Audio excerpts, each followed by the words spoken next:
Hello. In this video, we'll be going through another inventory cost flow method called FIFO, first in, first out. So as we've discussed in previous videos, the cost flow of inventory takes your beginning inventory plus your net purchases and gives you what's a subtotal called cost of goods available for sale. And basically that gives you a cost amount, and that's your total inventory that you have available for sale. And some of it you'll sell and some of it you won't. And so there are different methods of allocating that dollar amount to the amount that you sell, which will go into cost of goods sold, versus the amount that you still have in your ending inventory. And we will be learning about one of those called FIFO today.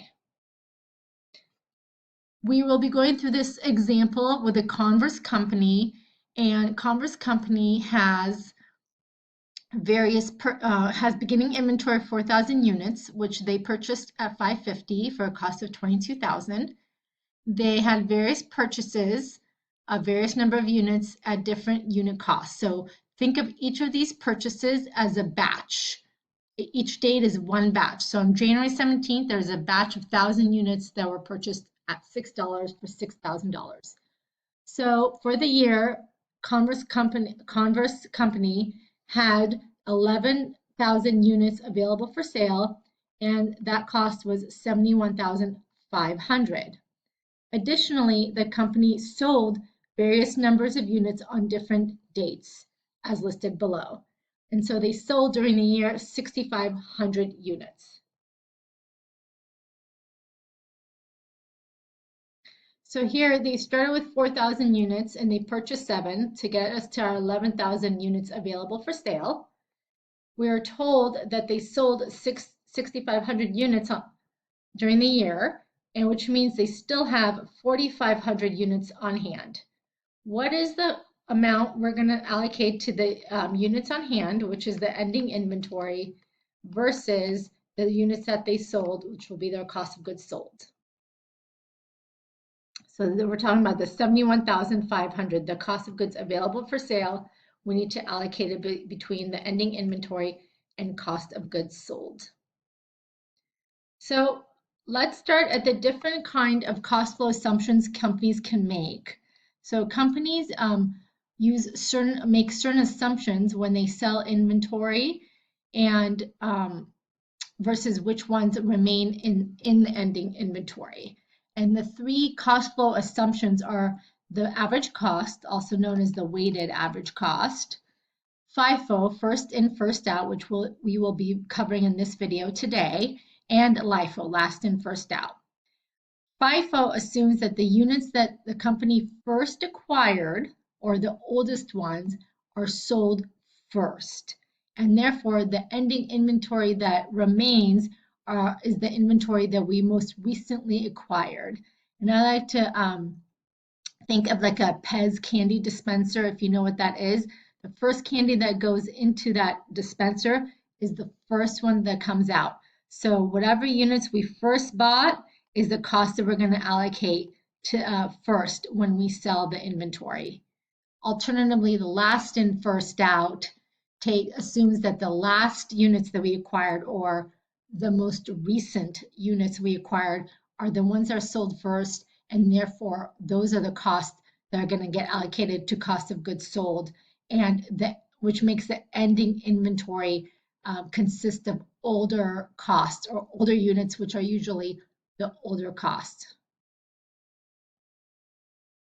So in today's video, we're going to be going over FIFO, first in, first out.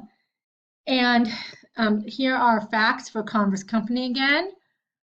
So let's go through the periodic, FIFO using the periodic method. The periodic inventory system is used by companies that only calculate their inventory and cost of goods sold at the end of an accounting period, whatever accounting period that is. They could do that monthly, quarterly, twice a year or just once at the end of the year. But they don't update their inventory on a regular basis every time they have a purchase or sale. So again, FIFO assumes that the first units acquired are the first units sold. In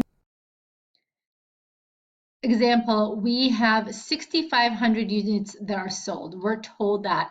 And really, it doesn't matter the dates that they were sold, just that they were sold. And so here's the units that we have available for sale. We have our beginning inventory of 4,000, and then each batch of acquisitions that we had throughout the year. We had 3 different batches actually. If you look at here, we had a batch on January 17th, March 22nd, and October 15th. So we had total 11,000. But we've only sold 6,500, which means we only need to allocate cost to 6,500. So we take this and we look at each batch, starting with the very first one that we acquired, because that assumes the first one to be sold. So batch number 1 is we had beginning inventory. That's our first batch at 4,000.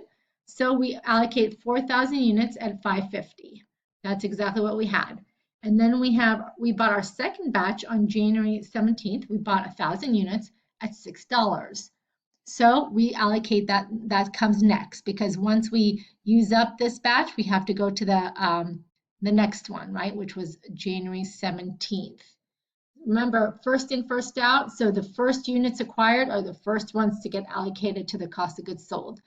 So now we've taken into account of 4,000 units and the 1,000 units that were acquired on January 17th at $6. So that gives us $6,000.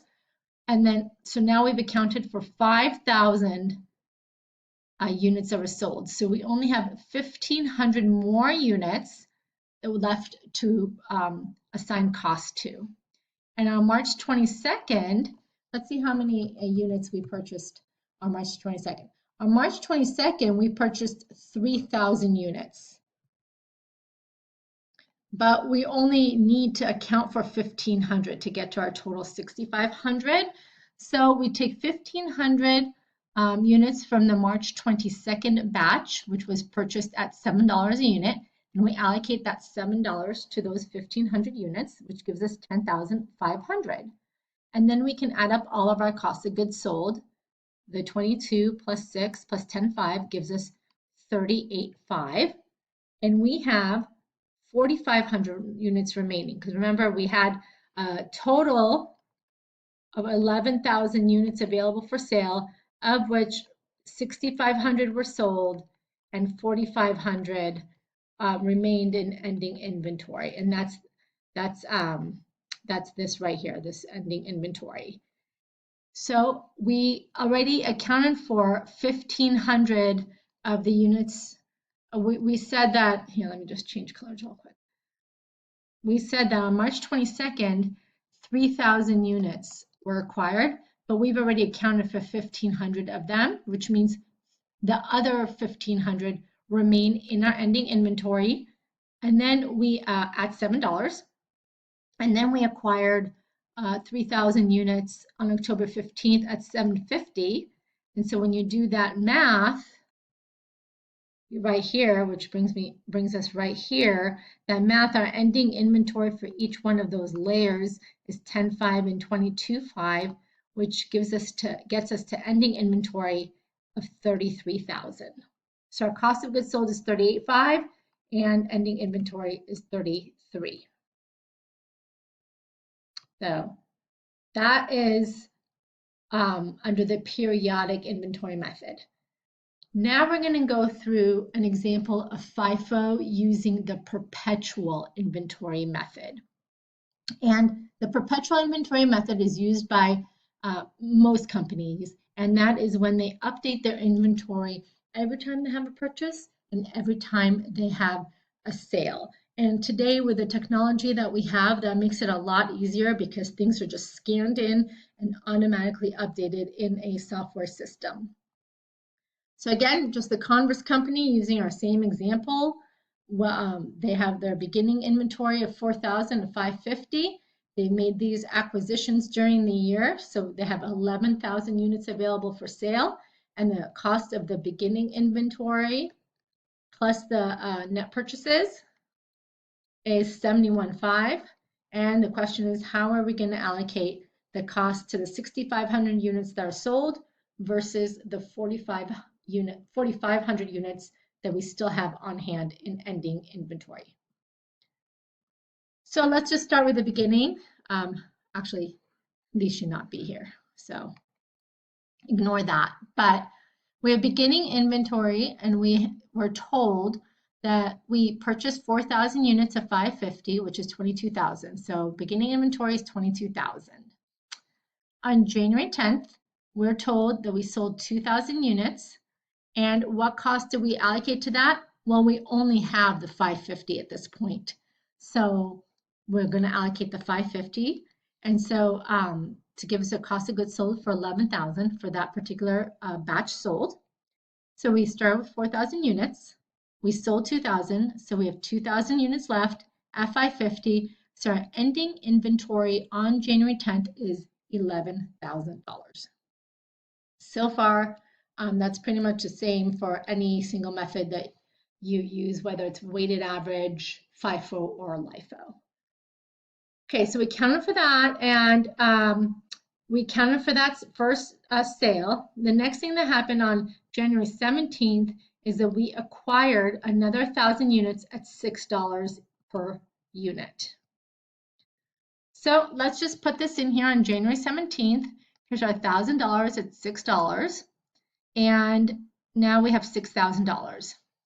So what's important with FIFO and LIFO, but this is a FIFO example, is you have to keep track of your layers, or I like to call it of your batches. So think of this is my January, this is my ending inventory balance right here.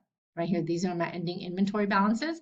I have 2,000 from my January 10th balance, which has a cost of 550. And I just acquired another batch of 1,000 units at $6 for my January 17th. My ending inventory is 17,000, but this is how I'm going to keep track of my batches. Next thing is I had another purchase of inventory on March 22nd. I acquired 3,000 units at $7. So let's go back to our spreadsheet. Here on March 22nd, here's my 3,000 units at $7 for a total of 21,000. And now I have 3 different layers of inventory, and you have to keep track because they're each at a different, we acquired them each at a different cost. So here's my January 10th batch that's coming down right here. And then I have my January 17th batch, this is my January 17th batch right here. That's coming down right here. And then my March 22nd, 322. I acquired 3,000 units at $7. I haven't sold any. These are the ones that are unsold. The remaining are my ending inventory to get total ending inventory of $38,000. Okay, now, April 15th, I sold 1,500 units. So the question is, of the 1,500 units, what amount am I going to allocate the cost of that? And so what we do is we look at FIFO is first in, first out, which means the first inventory that we acquired is considered to be the first one that we sold. So for my previous slide, here are our batches of ending inventory coming in from March 22nd. On April 15th, we sold 1,500. So we look at our first in, we look at our oldest batch first, and we had 2,000 units at 550, which means that we can allocate 550 to all of the 1,500 units that we sold, which gives us 8,250. And that means that of this batch, our oldest batch that we have of 2,000 units, and we sold 1,500, we still have 500 units left at 550. So that still remains from our January 10th batch. And I still have these in my ending inventory for my different batches, my $1,000 at $6 from January 17th and my 3,000 units at $7 from March 22nd. And here that adds up. My total ending inventory as of April 15th is $29,750. Okay, October 15th, I had another purchase, 3,000 units at $750. So October 15th, 3,750 is what I purchased. By the way, this is my purchase column. And so now I have 4 different batches. So I'm basically taking all 3 of these, bringing it down to here, plus my newest acquired batch on 10/15. Right? So now I have my January 10th, I say January 10th, it's really from my beginning inventory, but as of January 10th, it was 2,000. I have my January 17th and my March 22nd. That's kind of what my layers look like. And on November 20th, I sold 3,000 units. Okay, so here's November 20th. So I sold 3,000 units. These are my units, right? My January 10th, 17, 322, and this one was from 10/15. That's my 4 layers of batches. So I sold, how many? 3,000. So I have to count for 3,000 units on, right? Yes, 3,000 units on November 20th. So I'm going to take my oldest batch, which is right here. This is my oldest batch. That accounts for 500 units at 550. Now I've utilized this entire batch. So then I move to my next batch, which is my oldest batch, first in, first out. I have 1,000 units at $6 right here. So that's going to go right here. I'm going to allocate $1,000 at $6, and that actually eats up that entire batch. So now I've accounted for 1,500 units out of the 3,000 that I have sold, which means I still have to allocate a cost to the 1,500 remaining units, which is right here. And so I look at my March 20th, so I've already used the batch from January 10th, from January 17th. So my next oldest batch, my first in, first out, it's March 22nd. And I'm going to erase this number. Yeah, my March 22nd, just so we can see, we had 3,000 units at $7. So we have enough units from the March 22nd batch to allocate to the cost. So the remaining 1,500 will be allocated $7, which gives me cost of goods sold $19,250. You take the 500 times 550, 1,000 times 6, and 1,500 times 7. You add those all up, and you get $19,250. So what's remaining? What of my batches is remaining? Well, from my 322, my March 22nd batch, I've used up 1,500. So I have, from my 322 batch, I have 1,500 remaining, which cost me $7. And this 3,000 was from my 10/15 batch, which I acquired at $750, and that still remains. I haven't into that batch yet. And so that gives me ending inventory of 33,000. So if you look at this, my cost of goods sold, if I'm going to calculate my cost of goods sold, I'm going to take each time I sold goods, I take the 11,000 plus 8,250 plus 19,250, and I'm going to get my cost of goods sold is 38,500. That's the sum of one, is 38,500. And then my ending inventory is going to be 33,000. So let's see if that works, right? This is always a good check. I know my beginning inventory was 22. My net purchases during the year was 49. I was told all that in the problem.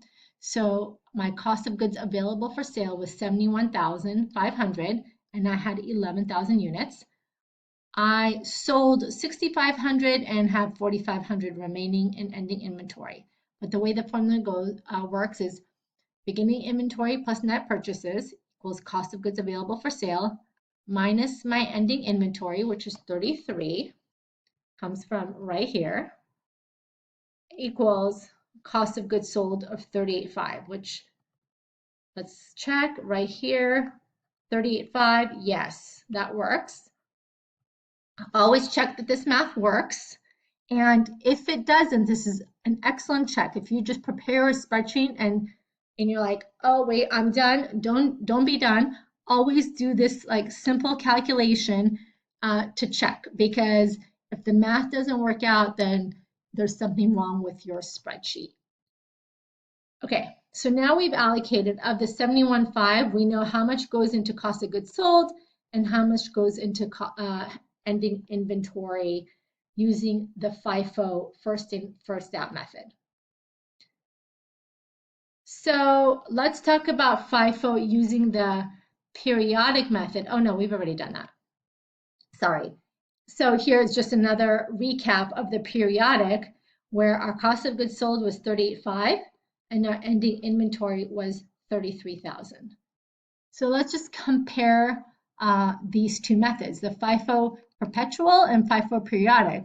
Well, they look identical, and they should be. And that's because the same units and costs are first in, first out, whether the cost of goods sold is determined at each point of time that you sell units, or if it's just made at the end of the period. So when you do FIFO, and this is only for FIFO, periodic equals perpetual. So as long as you can do one, you'll know the other. It's the same.